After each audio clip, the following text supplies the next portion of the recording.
अहम खबर अपने नाज़रीन तक पहुंचाएंगे। कराची के इलाके लांढी इंडस्ट्रियल एरिया में वाक़ फैक्ट्री में आग लग गई है। फायर ब्रिगेड की 4 गाड़ियां आग पर काबू पाने में इस वक्त मसरूफ हैं। तो कराची का इलाका है लांढी इंडस्ट्रियल एरिया, जहां पर यह फैक्ट्री वाक़ है और उसमें आग लग गई है। मजीद क्या सूरत हाल है जानेंगे डॉन न्यूज़ के नुमाइंदे इमरान हफीज़ से। इमरान हफीज़, बताइए किस चीज़ की फैक्ट्री है और आग कैसे लगी, इस वक्त क्या सूरत हाल है? देखिए, ये कुछ देरी हुई है। ये लांडी एक्सपोर्ट प्रोसेसिंग जोन के अंदर एक फैक्ट्री है। इसमें जो है वो आग लगी है हिस्से के अंदर, जिसने चंद ही लम्हों में शिद्दत इख्तियार की है।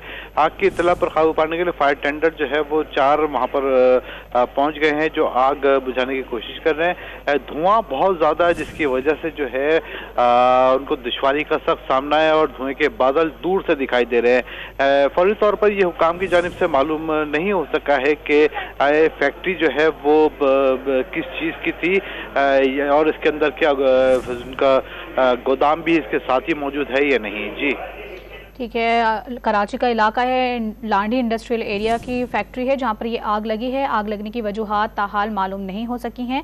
तफसीलात बता रहे थे इमरान हफीज़, बहुत शुक्रिया।